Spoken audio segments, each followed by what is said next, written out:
Hey guys, how's it going? It's Al. Week 11 wide receiver rankings. I have your top 24 wide receivers this week to help with your start sit questions for your friends and family leagues. If you're playing season-long fantasy, this video will help you make your decisions. If you have 2, 3, or 4 wide receivers, you don't know which 2 or 3 to start depending on the rules in your league, take the ones that I have ranked higher because my projection-based rankings are lying right after the bump. Let's go. He's a legend.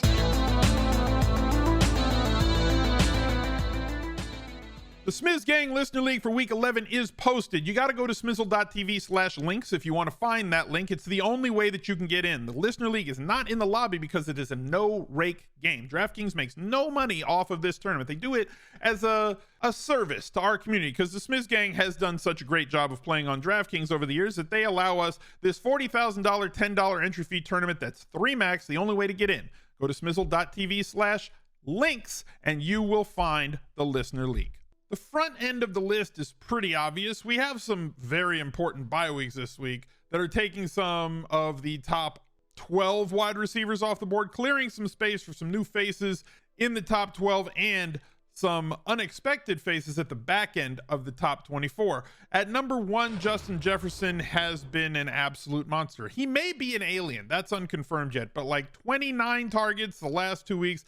Thankfully, after those previous 2 games in weeks 8 and 6, where they only got him 16 targets in total, they got him 16 targets against Buffalo, and every single one of them was needed for the Vikings to win that game 33-30, 38.3 PPR points last week, 28.5 in week 9, and a pace-up game here at home against Dallas, who with Dak Prescott plays extremely fast. Jefferson Diggs sits in here at number 2. Look, as long as Josh Allen is healthy, Steph Diggs is going to eat. That's just the way that it goes. That's the way that it's gone the last couple of seasons. Double-digit targets in every game but 3 this year. He's had 2 in a row, 16 and 10 the last 2 games, playing him with confidence against Cleveland. Davante Adams at number 3. Now, this is one I almost ranked him lower. I almost put Davante Adams down to like 5 this week, but I kept him up here at 3 because of the volume. Patrick Surtain Jr. is a monster. I think that he is extremely good. He does a great job at muting wide receivers in terms of their volume, but 31 targets of the last 2 weeks for Davante Adams because of the injuries to Renfro, because of the injuries to Waller. There's nothing else the Raiders can do. They are just going to keep force feeding targets to Davante Adams, and hopefully they can scheme their way into getting him some of these some more catches in an easier way, especially in a very tough matchup. So because of what I think is the massive amount of volume that is clearly going to be headed Adams' way, I don't see that there's any way that the Raiders can attack this game and only give him like 6 or 7 targets if they try to stay away from Surtain. But I think that 11, 12, 13 targets certainly in the recipe, in the books this week for Davante. And while he may get a little bit less efficiency, he does a good enough job, and that's going to be baked into the projection. So I didn't manually move him down. This is where his projection ended up for me this week. CeeDee Lamb is another player with massive volume. 15 targets last week, coming off of 2 games where they won quite handily against Chicago and against Detroit, where he only saw 7 targets and 6 targets in those games. Against Philadelphia, 10. Against Green Bay, 15. Both games that they lost. Not saying they're going to lose this game against Minnesota. This is expected to be a very close and hotly contested game. This is going to be a spot where they're going to have to lean on CD a whole lot more than they do in games where they get up double-digit points and really just kind of pack it in and run the ball with Tony Pollard, Ezekiel Elliott, or both, depending on if Ezekiel Elliott is healthy and cleared and ready to go. So CeeDee Lamb, I'm expecting double-digit targets from again this week. And DeAndre Hopkins, another guy getting solid work. 1 week since he's been back, he had less than 10 targets. And it was a terrible game against Seattle where he had only 5. But the other 3 games, 14, 13, 12 targets. With the loss of Zach Ertz, yes, it's a next man up situation, but I'm not going to say that they're going to funnel 10 plus targets a game to their backup tight end.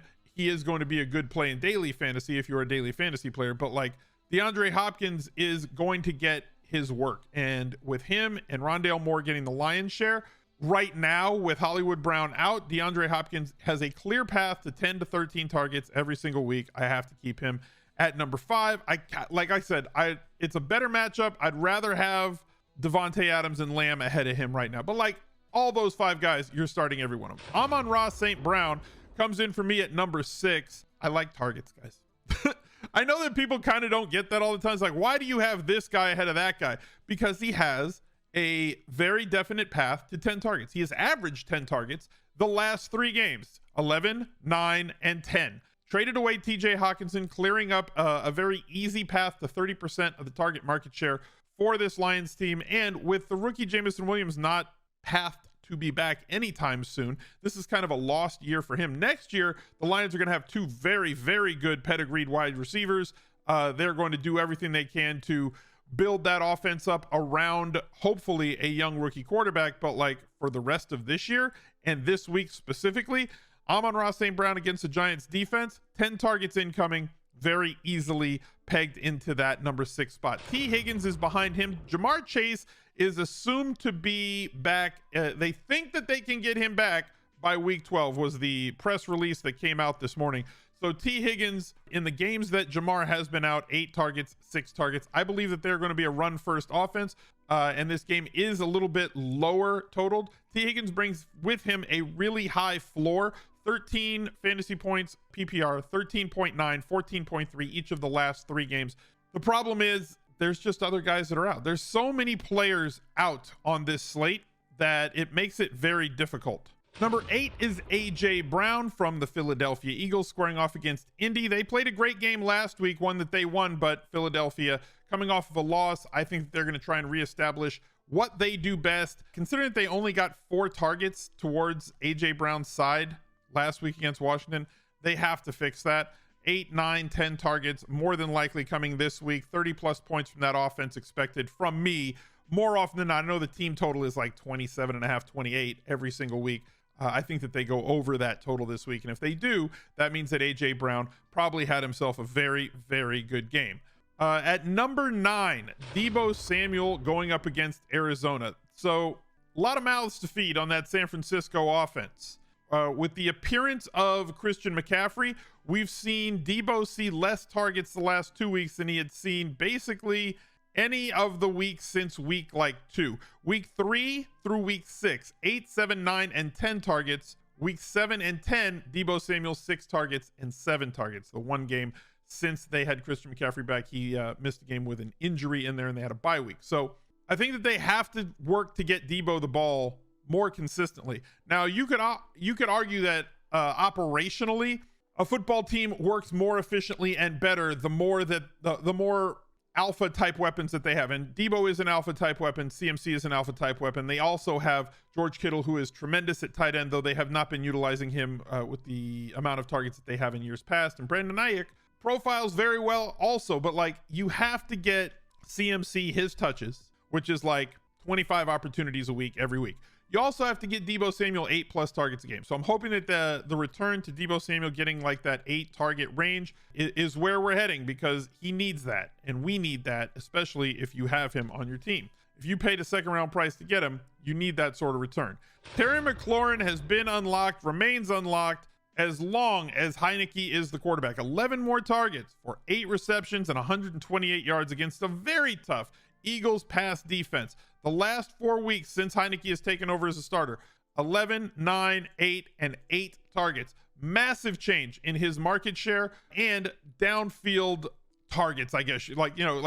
He has this big playability that was very hard for him to unlock. Wentz just is not that great at this point. Like, and Heineke may not be a quarterback who's going to win a ton of games for you as an NFL team, but like for us in fantasy, he's going to take shots. He's going to challenge, and that's what you want when you have a receiver like Terry McLaurin, who does have a great relationship, let's say, with his quarterback in Taylor Heineke. So I like Terry McLaurin. I've got him up all the way up here at number 10. I think he's earned it with his recent play and with the combination of bye weeks that are on the schedule this week.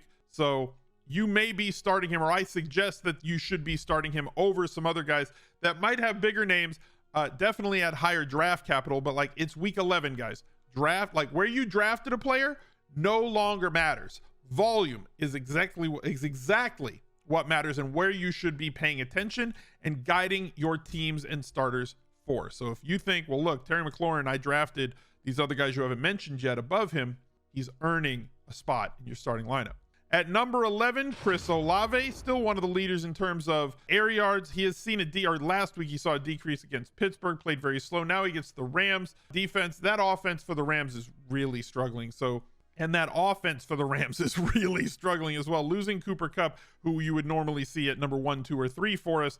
He's out. He's on IR, possibly for the rest of the season. It's a rough situation. They were having trouble moving the ball already. Offensive line, terrible.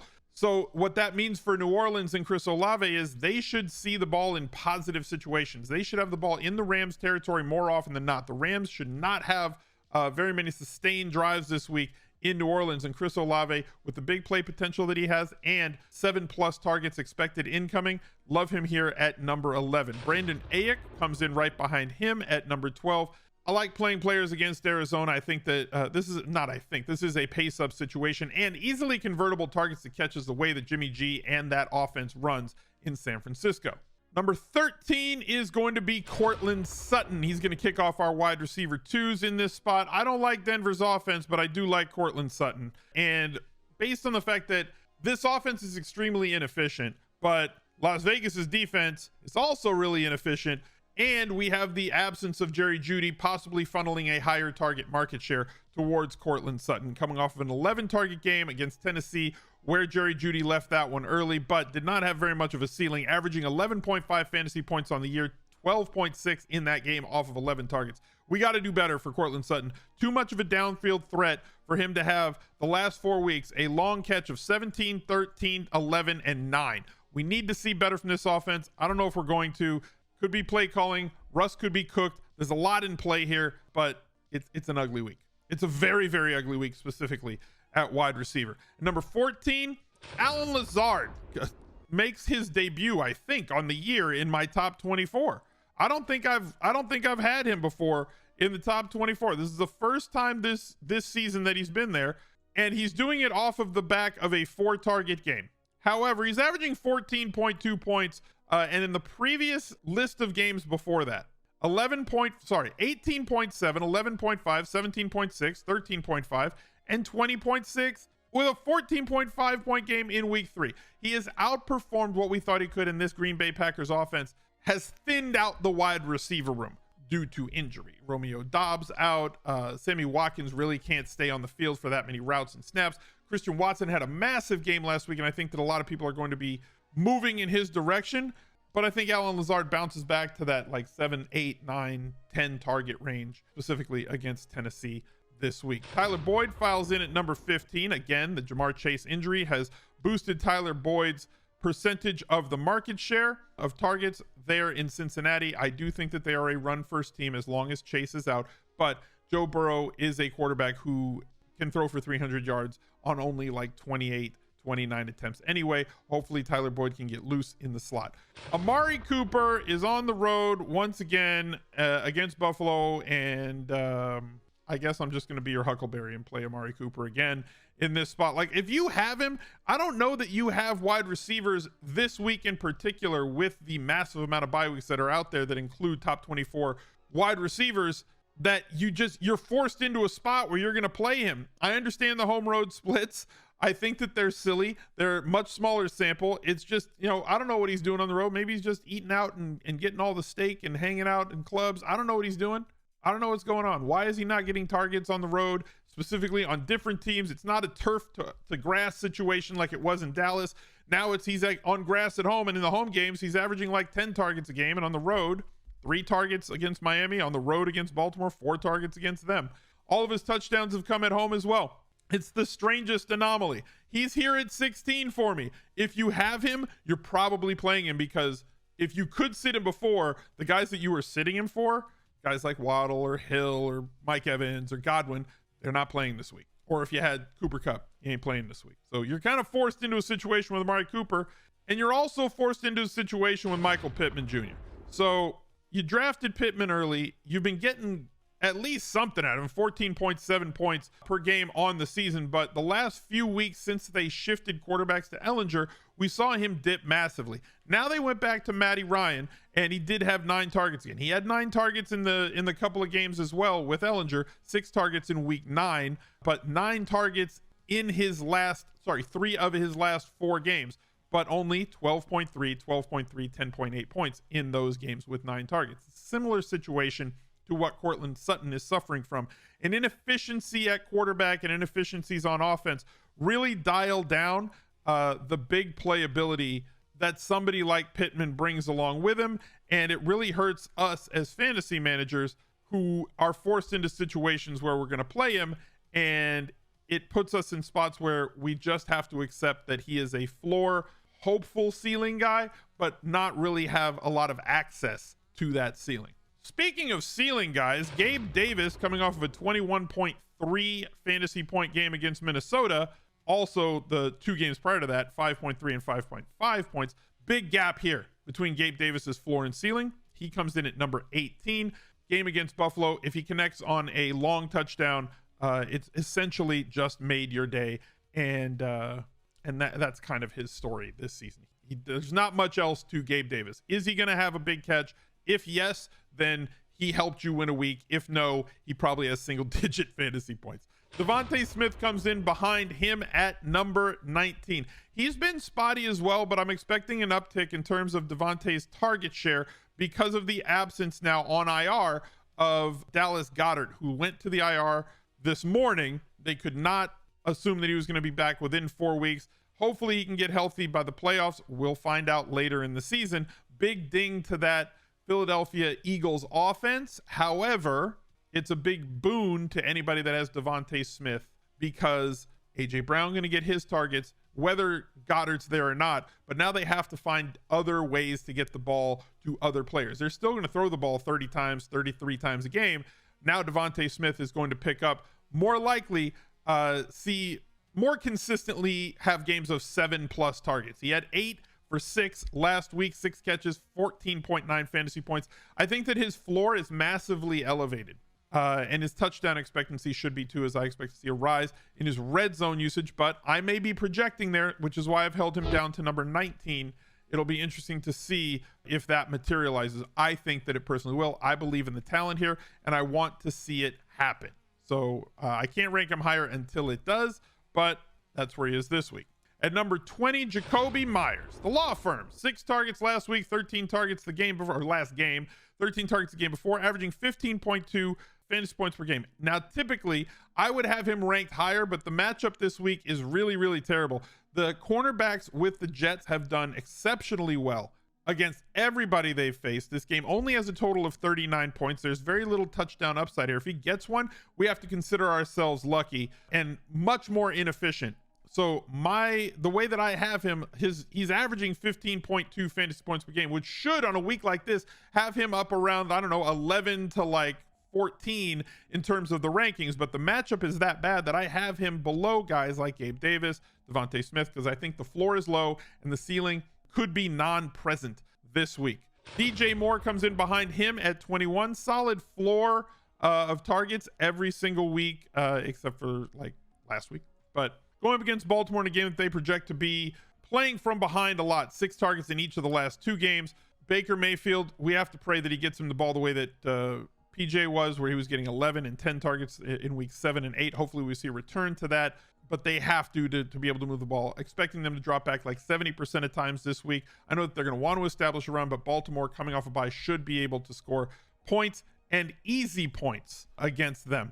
Rondale Moore comes in here at 22. Same situation for me as Jacoby Myers. He's been doing really, really well. 13 targets, 10 targets the last couple games, 18 fantasy points, 14.9, 23.4. This is a matchup problem. Going up against San Francisco, they do not project to run as many snaps. They're playing down in pace against a really tough defense, and that puts Rondale down here at 22. He's still in the starter range, but there are other players that I have ranked above him that I would much rather start than him. For the New York Jets, just mentioned that game against New England. Really low total game, but Garrett Wilson has seen a return to the routes run, snaps that he was running, and thankfully getting the targets that he was getting earlier in the season. 16 targets the last 2 weeks, 92 yards against Buffalo in week 9, and against New England, this same New England team, 6 for 7 for 115. back in week 8, including a 54-yard long, 17.9 fantasy points, 20.5 in that game. I'm not expecting that same exact output, but he's kind of 23 with a bullet. And then behind him at number 24, rounding out the list, is Deontay Johnson. I am once again asking for Deontay Johnson to convert his expected fantasy points into actual fantasy points.